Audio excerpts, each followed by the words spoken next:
All right, any questions? We're going to finish up chapter 17 and start chapter 18 today. Let's talk about the lab for Thursday. But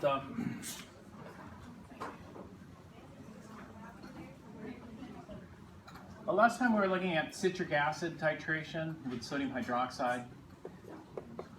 And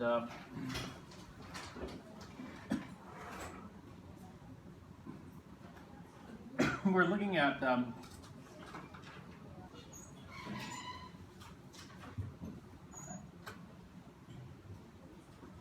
titration curve.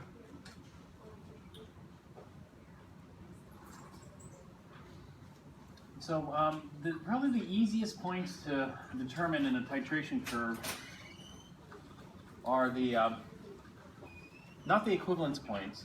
Do you know what the easiest points to determine in a titration curve are? The half equivalence points, yeah.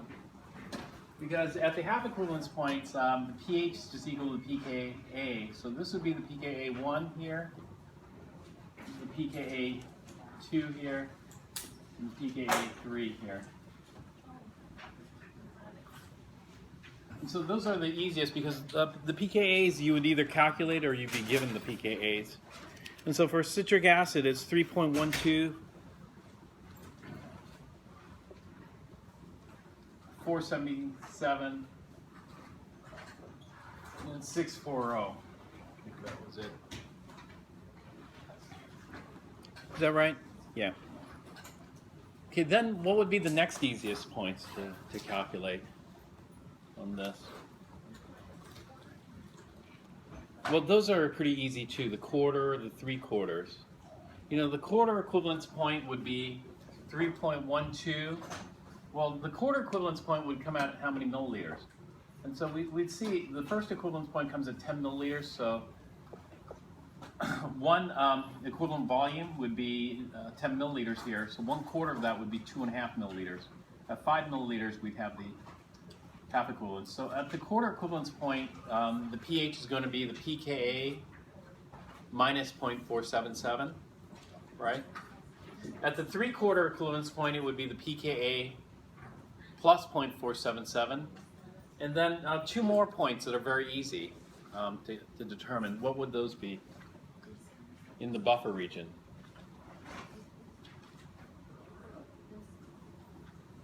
The two more points would be the 1/11th and equivalence point. The 1/11th would be 1/11th of 10 milliliters. What's 1/11th of 10 milliliters? It's a 0.909 milliliters. So at 0.909 milliliters, almost 1 milliliter, the pH is going to be 2.12.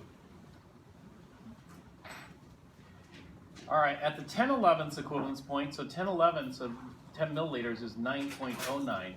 So at 9.09 milliliters, the pH is 4.12.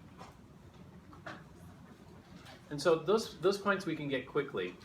But those points, we'll just map this out. Some key points would be like the equivalence point here. The equivalence point, the first equivalence point is easy because that's going to be the amphoteric. All right, and so what was the pH for the first equivalence point? We already calculated that, right?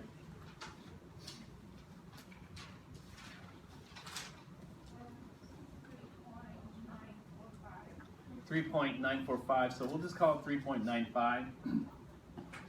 The pH for the second equivalence point, 5.58. Okay, so about 5.59. We'll just leave it. We'll round it here. The third equivalence point is going to be more complicated because we aren't dealing with an amphoteric. You know, here we're dealing with an amphoteric H2C. Here we're dealing with a amphoteric HCIT minus. Here we're just dealing with a basic anion, a tri-basic anion. What was the pH? Did we calculate this already? 9.3, 97. Okay, so I'll just round it to 940. And then the initial, what was the initial pH of this? 2.08. Okay, that was the initial point. So initially we're starting off with just citric acid, 100% citric acid. And then we start to neutralize it. And so in this first region, we're neutralizing some of the citric acid and making dihydrogen citrate. When we make dihydrogen citrate turns out to be the conjugate base of citric acid. This is a weak acid, weak base. They're conjugates of each other, so this is the Henderson-Hausbach region here. Once we've neutralized all that citric acid, then we're left with dihydrogen citrate, which is amphoteric, and we can calculate the pH of 395. And then we start adding more sodium hydroxide. As we add more sodium hydroxide, we're going to neutralize some of that dihydrogen citrate and make the product monohydrogen citrate. And so this is another buffer. This is buffer region 2. Until we've neutralized all the dihydrogen, we're left with monohydrogen citrate, which we can neutralize. So monohydrogen citrate will form citrate. And so this is buffer 3. We have a weak acid, weak base combination. Once we've neutralized all that monohydrogen citrate, there's nothing else to neutralize, so we're just going to have excess sodium hydroxide plus citrate in this region. The excess sodium hydroxide is going to dominate the pH unless it's very dilute. So for example, down here, the sodium hydroxide is very little excess, and so the pH is going to be dominated by the citrate itself. But once the sodium hydroxide gets concentrated enough, like right here, then they'll dictate the pH. And so what we need is we need some reference points in here. You know, we can calculate, you know, for any number of milliliters, we can just use the standard procedure, that is solution dilution, and then step 1, step 2, step 3, and then what are we left over with here? All right, so when we're doing a typical titration problem, in a typical titration problem, they're asking for the pH. If they're just asking for the pH, then we don't necessarily have to do this to map things out like this to figure out where we are. We could just use the long method for calculation. The long method works for everything. But if we're doing a calculation like this, so for example, I want to get to a pH. Did we start it? Start a problem?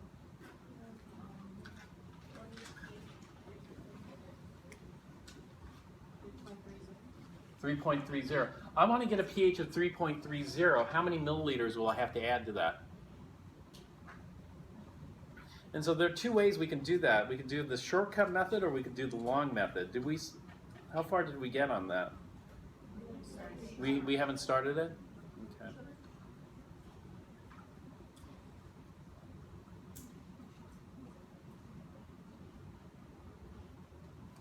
Okay. Okay, well, let's do the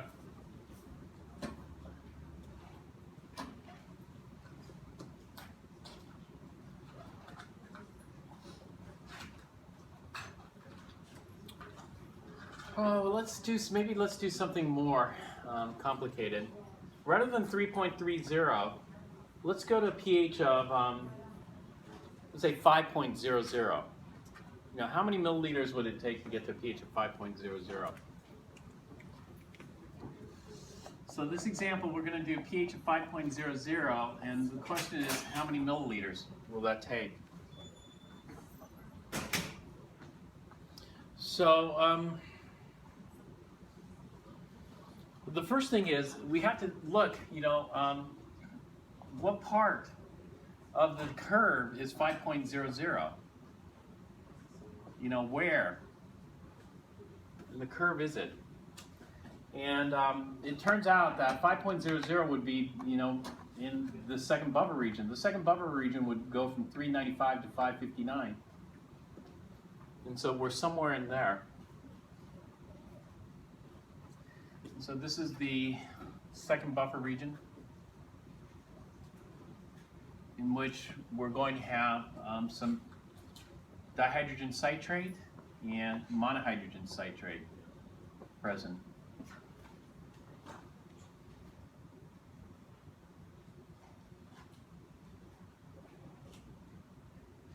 All right, so let's go ahead and do this. We're going to do a long method calculation for this, and that is this is the method that will work for most problems. We're going to start off with 10.00 milliliters of the citric acid. And then we're going to add sodium hydroxide. The question is, how many milliliters of sodium hydroxide? So we're going to call milliliters Z, plus Z milliliters of the sodium hydroxide. Both of these are 0.100 molar.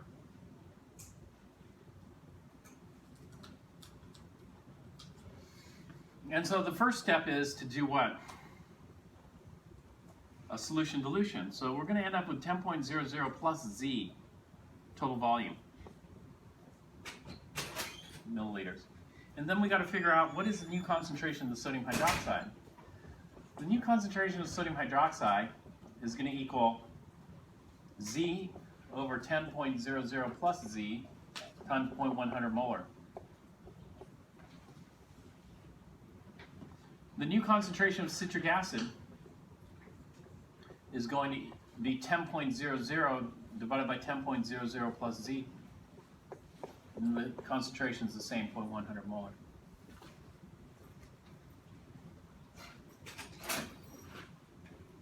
All right, now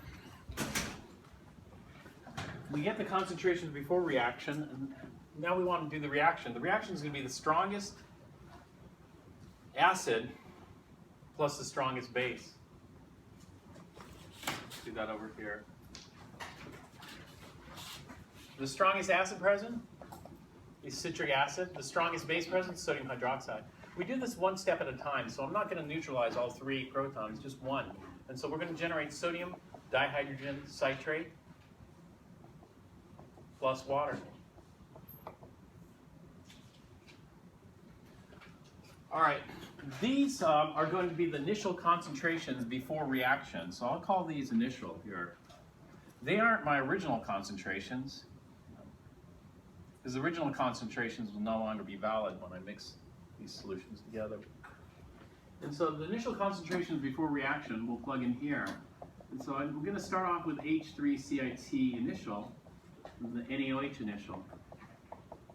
This will be 0. I have to know where I am in the titration curve, because here, in this part of the titration curve, I'm neutralizing my citric acid and converting it into dihydrogen citrate. Have I neutralized all my citric acid? Actually, by the time I come to here, all of it's neutralized, and then I have to go beyond. And so I know which one is in excess. It's got to be sodium hydroxide in excess. That means all my citric acid is gone by the end of the first step. And so the first step is going to take me here to here, neutralizing all of that and converting it all into dihydrogen citrate. And so in other words, I'm going to lose all of this, right? Which means I'm going to lose here and I'm going to gain here. And so at the end of the first step, the amount of sodium hydroxide I'm going to have is the initial minus whatever molarity this was that consumed it. So this is going to be minus H3CIT initial. And then the sodium dihydrogen citrate concentration that I'll generate is going to be the same as H3CIT initial. So that would be after the first step. And so when I look at what's left over, I have strong base and conjugate, amphoteric. And that amphoteric is going to act as the acid. And so in the next step, I'm going to neutralize the next hydrogen here. Sodium dihydrogen citrate plus the sodium hydroxide is going to yield sodium monohydrogen citrate and water. Liquid.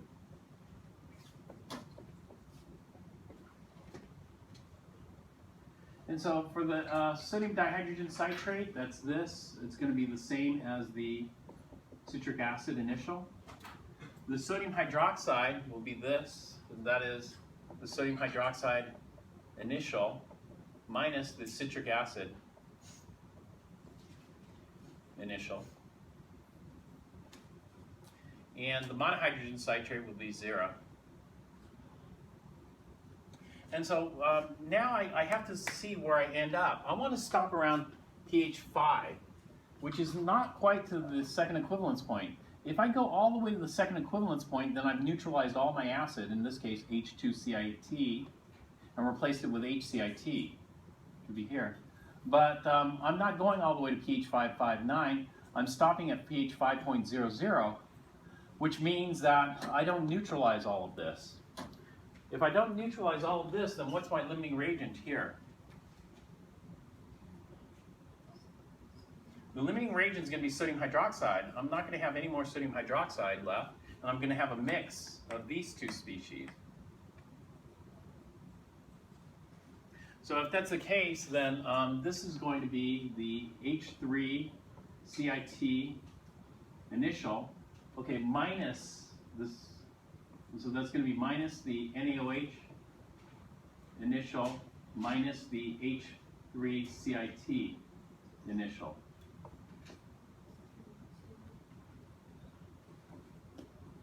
Yeah, we can simplify this here. If we simplify this, we'll just distribute this negative sign throughout. This is going to make this a positive. And so it's going to be 2H3CIT initial minus the NaOH initial. And so that's how much citric dihydrogen citrate I'm going to have here left over. And then the amount of monohydrogen citrate I generate will be, if I'm losing all of this, then this is going to be minus this plus. So it's going to be, what's it going to be? It's going to be the sodium hydroxide initial minus the citric acid initial. And that should give me this.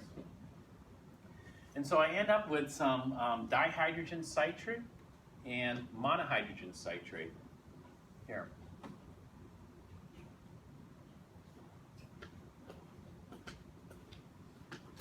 Okay, the ratio of the base to acid will tell us the pH here.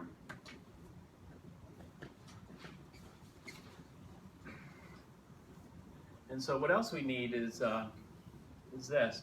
And so we're in the buffer region, the Henderson-Hasselbalch buffer region. And the Henderson-Hasselbalch buffer, the pH is dictated by, well, we want a pH of 5.00. This is going to equal the pKa of the acid. And we're in buffer region 2, so the acid is H2Ci2 minus, plus the log.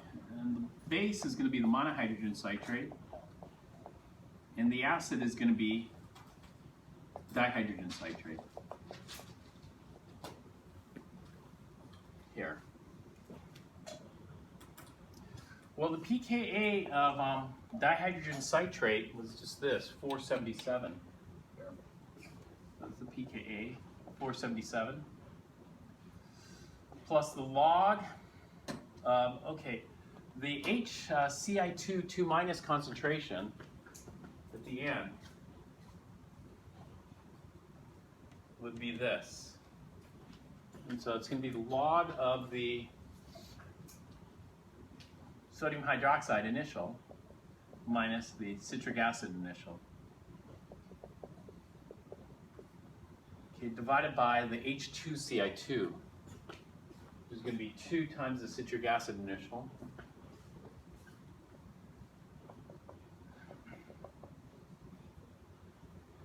minus the NaOH initial.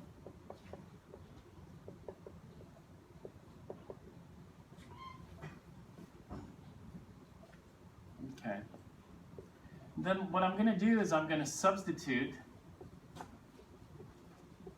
and solve for Z, where Z is the number of milliliters.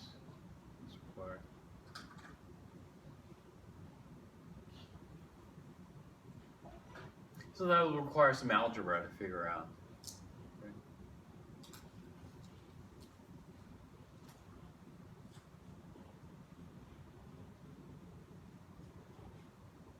That's a long method. But if I were in the buffer region, I'd do the short method, this.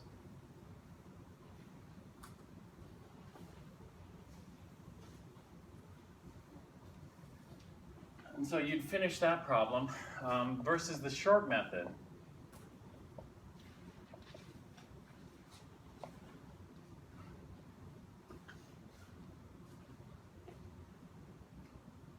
The short method is this. We start off with the Henderson-Hasselbalch, and we want a pH equal to 5.00, which is going to equal the pKa for the dihydrogen citrate plus the log of the monohydrogen citrate over the dihydrogen citrate. In other words, the base to acid ratio. Okay, this is going to equal 4.77 plus the log of this ratio. Subtract 477 from both sides, so this is going to give me 0.23 is equal to the log of the ratio. And then take the anti-log. So the base to acid ratio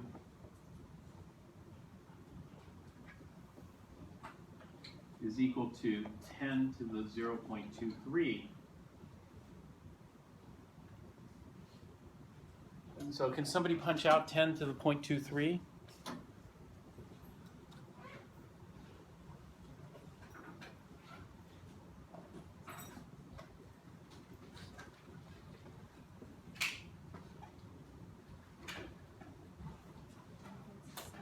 Hmm?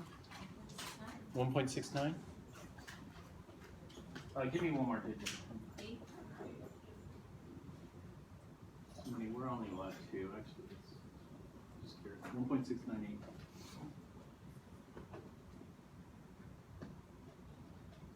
All right, so I have a ratio. It's going to be 1.698, which is the same as 1.698 over 1. Okay, now what do I do with this ratio?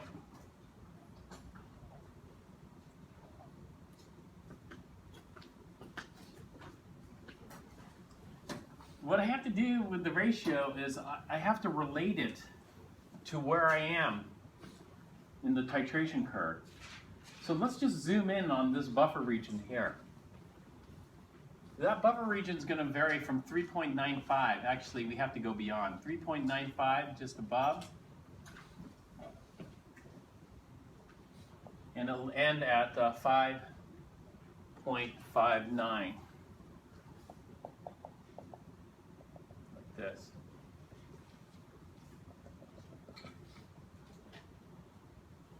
And so this is what we're going to visualize happening. At 3.95, we just have pure acid, which is H2Ci2 minus. At 5.59, we just have conjugate base, which is HCIT2 minus. And so by the time we hit 559, we should have no more acid left. And so at the beginning, we're going to have 100% H2Ci2 minus the acid. And then we start neutralizing that acid. And by the time we hit the equivalence point, we should end up with 0% H2Ci2 minus. Because once we hit all this, then we've neutralized all this and converted it into its conjugate base, the conjugate base being the monohydrogen citrate here. So 100%. Whereas right at the beginning, we haven't neutralized any of it, and so we have 0% product or conjugate base here. Okay, the total volume that's required is VEQ, and that volume is how many milliliters in this case? An equivalent volume is 10 milliliters here. And so it takes 10 milliliters. And so if I only add 5 milliliters of base, I've neutralized 50%. And so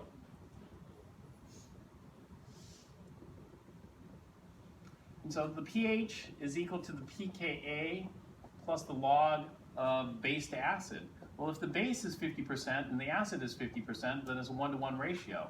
In other words, this will come out to 0, and the pH is equal to the pKa here. Right? But over here, let's say this is the 1/2 equivalence point, we call that.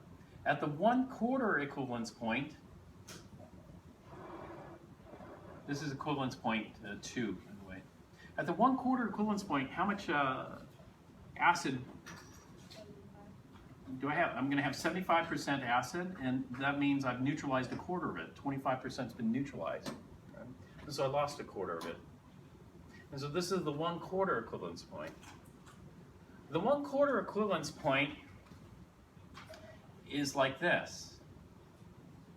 There's different ways we could do it, but the pH is equal to the pKa plus, okay, the base is 25%, so that's 25. The acid is 75. In other words, this is going to be log of 1/3. Log of 1/3, that's minus 0.477. And so this is pKa minus 0.477. So that's an easy point to calculate. Right? And so at the 1/4 equivalence point, I have, in other words, 3 parts of acid, 1 part of base. And so I have a 1-to-3 ratio here. It's a 1-to-3 ratio.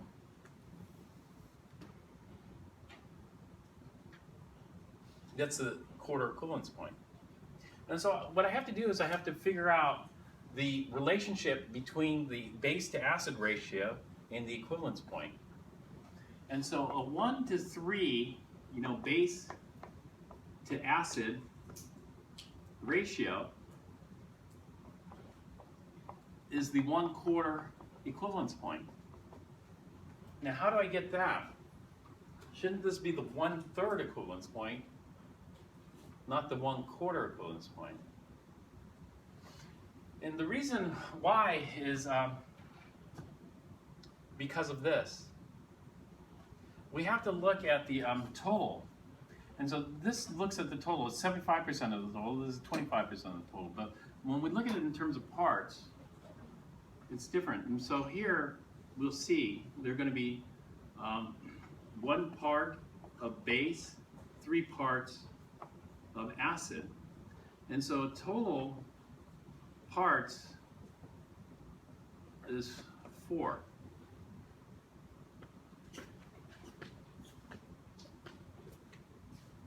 And so when we look at a ratio like this, then we could do the same thing here.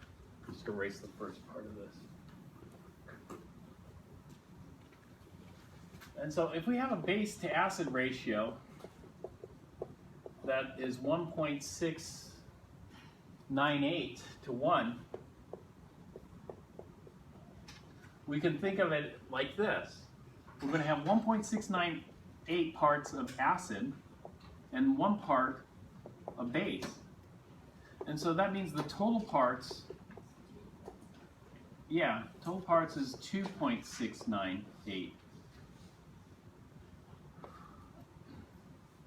And so the base to acid ratio will look like this. It's going to be 1.698 out of 2.698 unreacted acid, or no, I'm sorry, this is reacted acid. And then 1 out of 2.698 unreacted. And so this is reacted, unreacted. Okay, there are 2 things we can do with it. We can leave it as a fraction or convert it into a percent. If we were to convert this into the percent, then can somebody just take 1.698 divided by 2.698? What does that come out to? 0.62. Okay, give me more sig figs. 629. And so this would be 62.9% reacted, 33.1% unreacted. And so in other words, I'm at the 62.9% equivalence point, which is equal to the 1.698 over 2.698 equivalence point.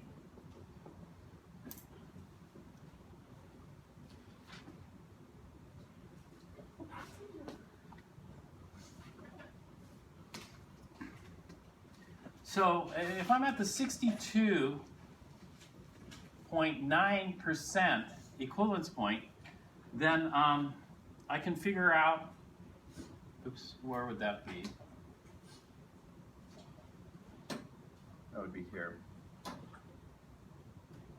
62.9% means I converted it into 62. That means I have 33.1% unreacted acid.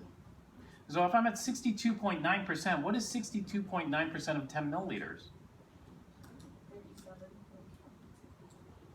Well, of 10 milliliters, it would be 6.29 milliliters.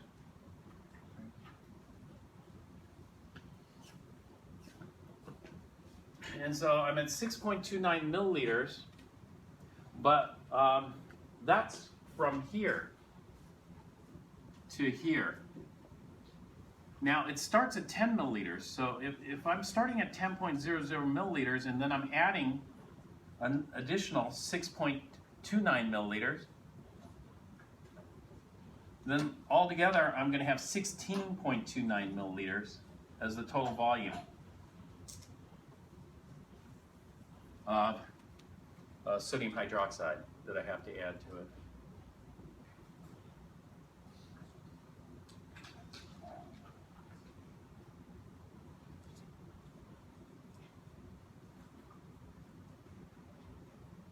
Does that make sense? Yes? No?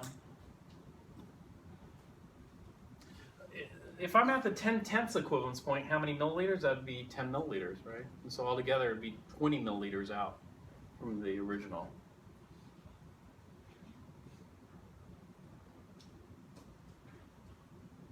And so this is just 62.9% or 1.698 over 2.698 times 10 milliliters. That's how we get it.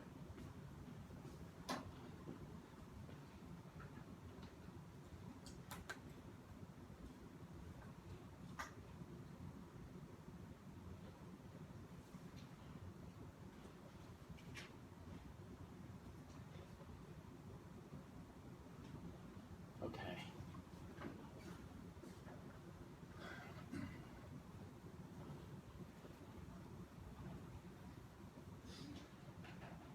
So if we're in the buffer region, then what we do is we figure out which buffer region we're in, and we get the base to acid ratio.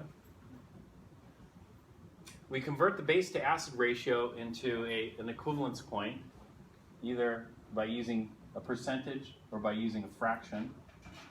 We use a fraction. This was 1.698 over 2.698. We use a percentage. We got this. And that would be the percentage of this total volume. The equivalent volume is 10 milliliters. It wouldn't be 20 milliliters because 20 milliliters would account for the previous 10 milliliters that was required to neutralize step one. Are there any questions on this?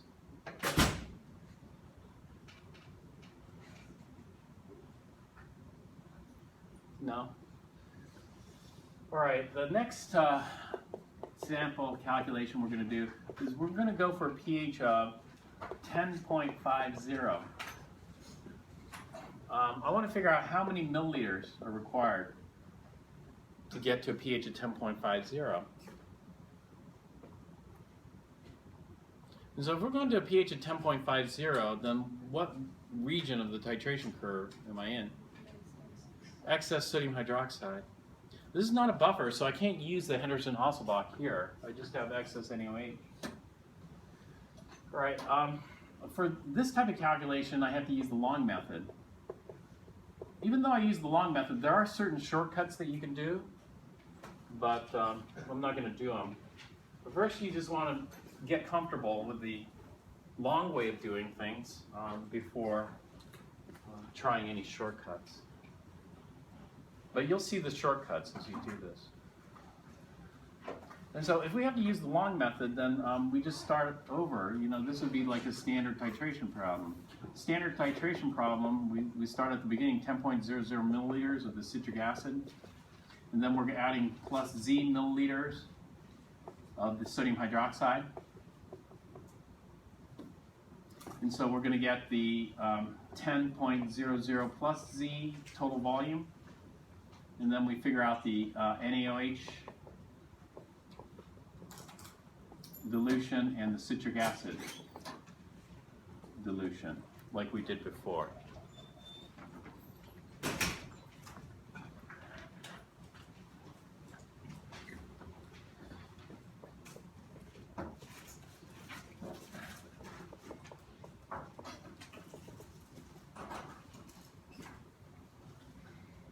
Now we have to know where we are in the titration curve. So in the titration curve, we've neutralized the first proton. So that would be step 1 here, neutralizing the first proton. You get salt and water. Okay, the concentrations after solution dilution are what we call the initials here.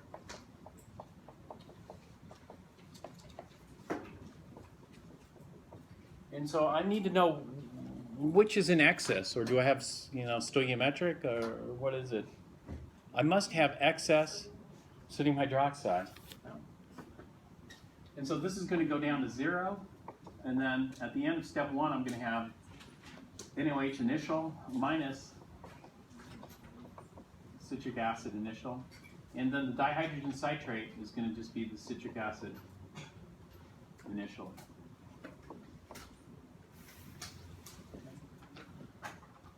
Step 1.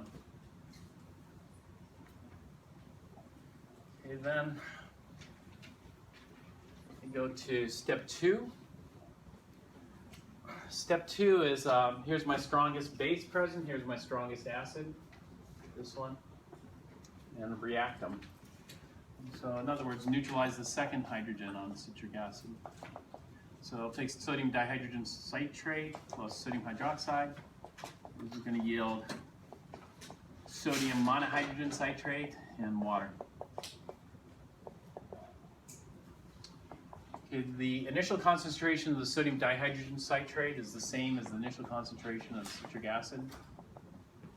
In this step, the sodium hydroxide will be sodium hydroxide initial minus the citric acid initial. We've got an excess of sodium hydroxide. This is going to be 0. And so in this titration, did we go past step 2? Yeah, we got past the second equivalence point. And so that means that we must have neutralized all this acid down to 0. And so we're going to lose that. And so this is going to be the sodium hydroxide initial minus citric acid initial minus citric acid initial. And so that's going to be minus 2 times the citric acid initial. And then the product here, we're going to get citric acid initial as the concentration that should be at.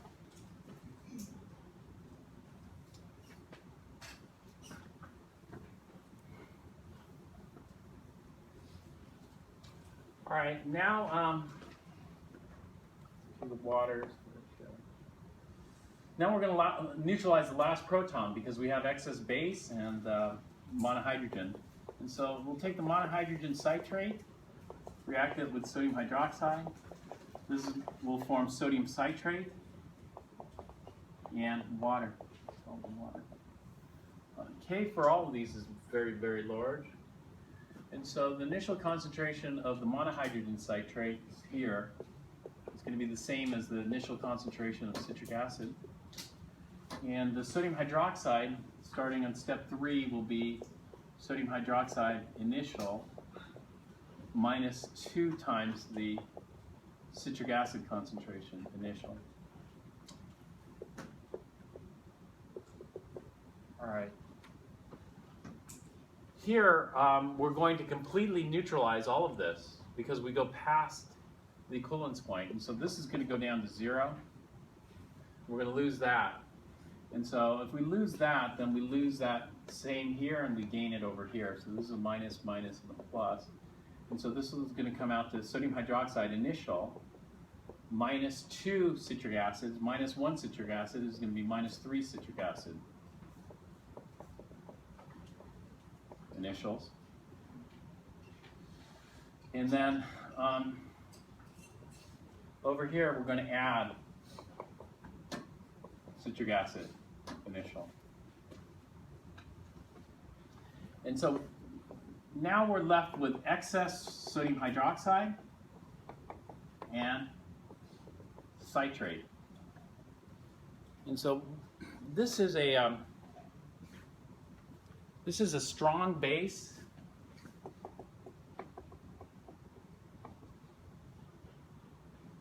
Weak base. And so it's a base solution. This is a mixture of bases. If we have a base solution left over, then the pH is going to be dictated by all the hydroxide ion contributors. The biggest hydroxide ion contributor will be sodium hydroxide. The next would be citrate. Citrate turns out to be a tri-basic base. So, well, citrate's going to have a Kb1, a Kb2, a Kb3, and then we got Kw to worry about. So for sodium citrate, should we do Kb1 and maybe ignore Kb2? Or do we need to do Kb1, Kb2, Kb3, and Kw? Or what should we do? Or should we ignore all of them?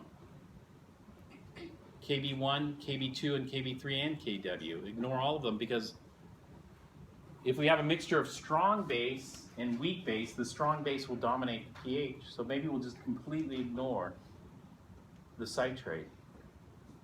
What should we do? We should do Kb1 and then C? Okay. Well, let's see how big Kb1 is.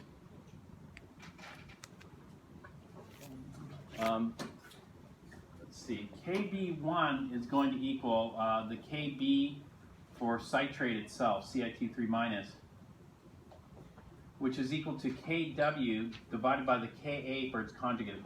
Its conjugate acid would be monohydrogen citrate. And so this is going to be 1.0 times 10 to the negative 14 divided by monohydrogen citrate. Is going to have a Ka of 4.0 times 10 to the minus 7. Which is going to give us a Kb value of what? 2.5 times 10 to the negative 7? 8 times 10 to the negative 8.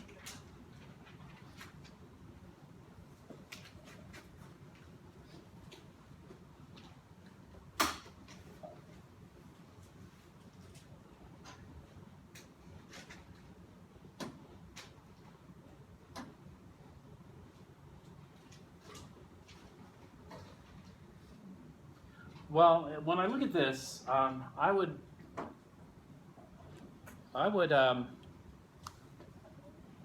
ignore it. The reason I'd ignore it is because it's kind of small. 10 to the minus 8, kind of small.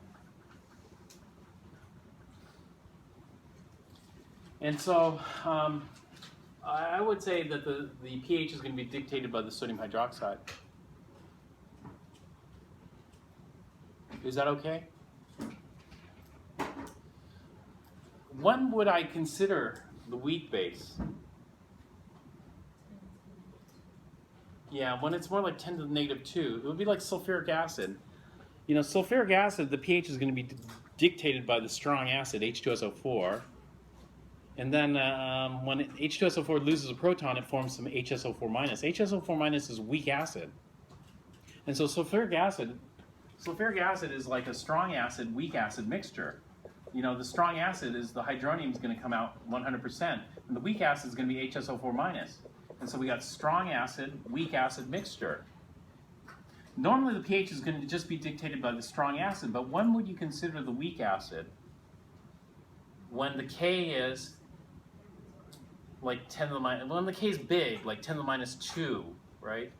But if the K is like 10 to the minus 8, if this were 10 to the minus 8, would you really consider that? No. And so this is a similar scenario, except you know, the citrate's not related to the sodium hydroxide, but it's still essentially, it's a strong base, weak base. And the weak base is not going to yield much unless it has a pretty big K. And so in this case, we could just ignore it, yeah. Won't it sort of matter since it's tri-basic? Doesn't make a difference? You want to look at the degree, right? Well, if we only had sodium citrate present, then yeah, for sure we're going to look at KB1, maybe KB2. You know, if KB2 is significant, we got to consider that one too, right? But we have something else that's going to dominate the hydroxide, and that's this.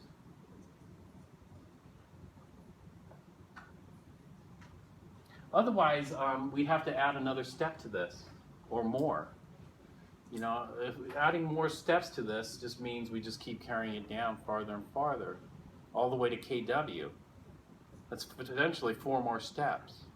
But based on our past experience with these types of problems, we say that because of the common ion effect and because of the small k, we don't expect much additional contribution. And so we'll stop here.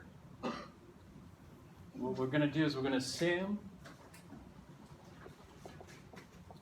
KB1, etc. is negligible.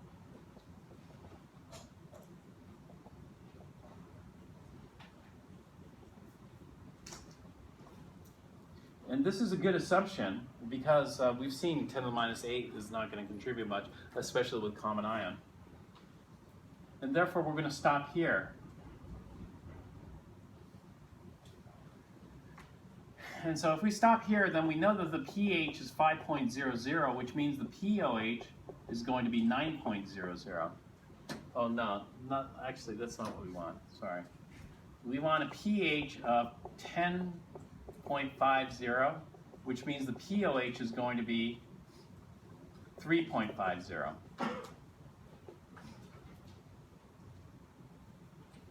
If the pOH is 3.50, then what that tells us is that the final step there.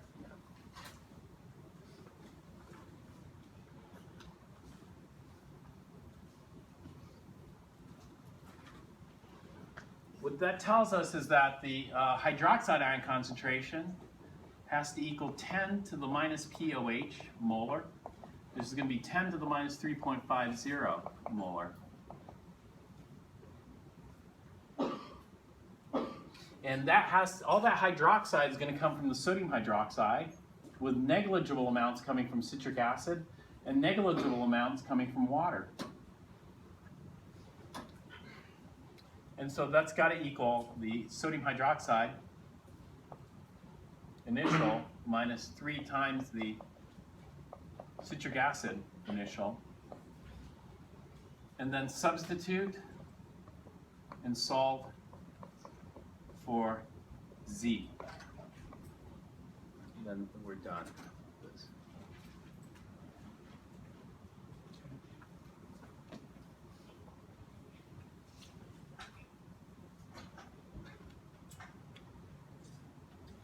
So, and this there really wasn't a shortcut that we could do in the excess base region.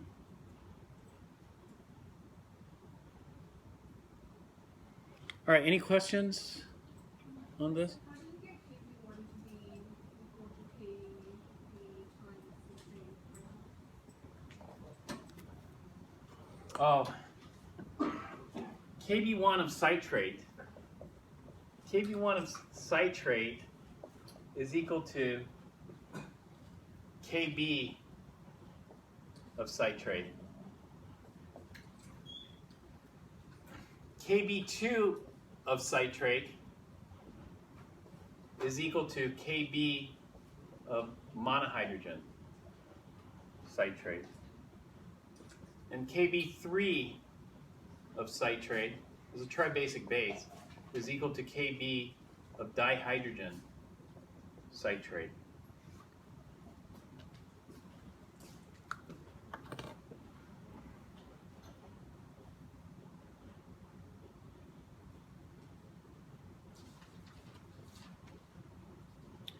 Since citrate's capable of picking up 3 protons, forms citric acid. How do you Kb turn citrate ion to K water or to Kb turn? This one? Yeah, the second step. Okay, this Kb is always equal to Kw over Ka of its conjugate.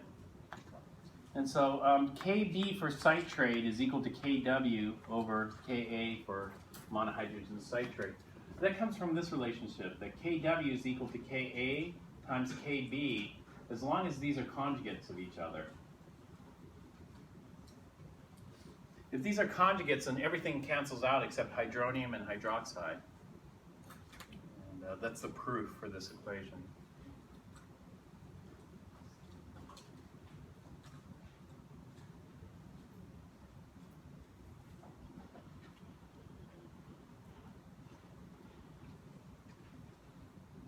So we solved this for Z, and then that's pretty much the answer that we're looking for.